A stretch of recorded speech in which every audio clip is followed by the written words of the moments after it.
كلنا ممكن نحدد أهداف وكتير مننا بيعرف يخطط لها، بس مين بيحققها بجد؟ الموضوع يرجع لاهتمامنا الزيادة عن اللزوم بالهدف وإهمالنا بالسيستم أو النظام اللي ممكن يوصلنا للهدف ده. يعني إيه؟ مثلا لقيت إن البيت مكركب ومحتاج يتروق، فقعدت 3 أيام كل يوم أدخل أوضة أوضة أروقها وأنضفها لغاية ما فعلا البيت بقى متروق. بس المشكلة إن أنا مغيرتش السيستم اللي خلى البيت إنه يتكركب بالشكل ده أصلا. أسبوعين بالظبط والبيت هيرجع زي الأول.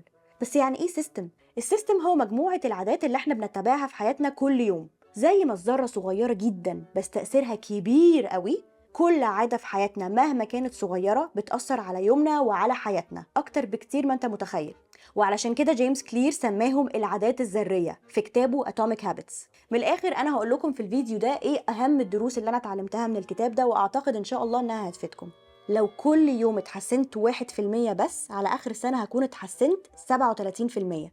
مش وحش خالص، وده ينطبق على أي حاجة أنت بتتعلمها أو بتحاول تتطور فيها. والمهم بقى في النقطة دي إن هي تخلينا نبطل نفكر في النتيجة النهائية وإن احنا نكون مهووسين بيها، ونركز في اللحظة اللي احنا فيها، لأن أصلا الهدف معتمد 100% على اللحظة اللي احنا فيها النهاردة. فالأكل اللي انت هتختار تاكله دلوقتي هيحدد صحتك بعدين، الفلوس اللي انت هتصرفها النهاردة هتحدد ظروفك المادية بعدين، وهكذا. تأثير جملة أنا عايزة أخس أو أنا عايزة أروح الجيم كل يوم أضعف بكتير من تأثير جملة زي أنا عايزة أكون رياضية، وده لأن هويتنا بتأثر المسافة قوي بيننا وبين عاداتنا. فهحاول دايما أفكر الرياضيين بيعملوا إيه وأنا المفروض أعمل زيهم، هاكل أكل صحي، هروح ألعب رياضة لأن أنا رياضية. والعكس الصحيح، هويتنا برضو ممكن تعقد وتطول المسافة جدا بيننا وبين العادة اللي احنا عايزين نعملها. أنا ماليش في التكنولوجيا قوي، أصلي بزهق لما بروح الجيم. نقطة ضعفي الحلويات.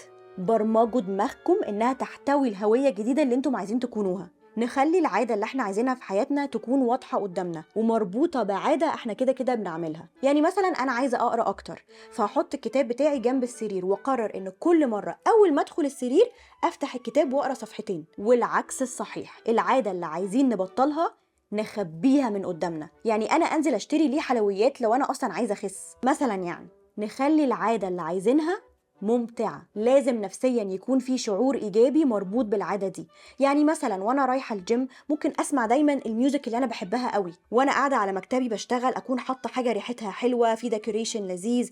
أو ممكن أكون بجمع العادات ورا بعض برضو، يعني مثلا كل مرة أروح ألعب رياضة بعدها هشرب القهوة اللي أنا بحبها، أو كل مرة بعد ما أخلص الشغل هتفرج على حلقة من المسلسل اللي أنا متابعاه. ونخليها سهلة. معظم العادات السيئة اللي احنا بنحاول نبطلها بتكون سهلة جدا، زي ان انا اول ما اقعد والاقي محدش بيكلمني اروح على طول مطلعه موبايلي وفاتحه السوشيال ميديا. لازم برضو نخلي العادات اللي احنا عايزين نعملها تكون سهلة. مثلا مش لازم اختار اروح جيم بعيد، وممكن من الصبح اكون مقطعه اكل صحي وحطاه في التلاجة جاهز عشان لما جوع افتح الاقيه ما يبقاش في حاجة. كنوع من انواع التشجيع مهم يكون في تتبع مرئي للعادات اللي انا مستمرة عليها. يعني مثلا في الكتاب كان بيحكي عن واحد كل مرة بيعمل مكالمة سيلز بيحط مشبك ورق جوه برطمان، وكل يوم لازم البرطمان ده يكون اتملى على الآخر. ده شجعه جدا وخلاه يواظب على المكالمات دي، وفعلا نجح في عمليات بيع كتير أصلا دخلت 5 مليون دولار للشركة. ودلوقتي بقى في حاجات سهلة جدا زي مثلا الساعة اللي بتخلينا نعرف كام خطوة مشيناها النهاردة أو لعبنا رياضة قد إيه. وفي أبس كتير قوي على الموبايل بتخلينا برضو مثلا ندخل العادة اللي احنا عايزين نشوف هي استمرينا عليها قد إيه، فبتورينا فيجولي شكلها.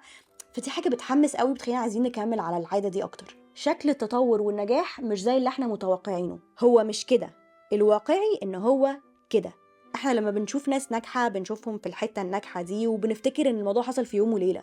الحقيقة إن دي نتيجة شغل ومجهود عملوه من زمان جدا، وكتير كانت نتائجه بتقع تحت منطقة هو مسميها في الكتاب The Valley of Disappointment أو وادي خيبة الأمل، اللي ناس كتيرة قوي بتحبط فيه وما بتكملش. وعشان كده احنا محتاجين بس ان احنا نركز على اللي تحت سيطرتنا، على العادة الصغيرة اللي احنا بنعملها علشان نتطور 1%. واخر نقطة زي ما قلت في الاول، الاهتمام بالسيستم او النظام اللي احنا عايشين بيه اكتر بكتير من بالهدف اللي احنا عايزين نوصله في الاخر. خليكم فاكرين ان في اي مسابقة او ماتش الكسبان والخسران كان عندهم نفس الهدف، فالهدف ما كانش كفاية. ركزوا في السيستم. قولوا لي ايه رايكم في الفيديو ده، وقريتوا الكتاب ده ولا لا، وتحمستم تقروه لو ما كنتوش قريتوه. انا بصراحه انصح بيه جدا، لان مهما حاولت الخصه مش زي لما تقروه وتشوفوا الشرح والامثله والتجارب اللي هو بيشاركها في الكتاب. وقولوا لي برده لو في كتب تانية عايزين ان انا الخصها لكم، واشوفكم في الفيديو اللي جاي. سلام.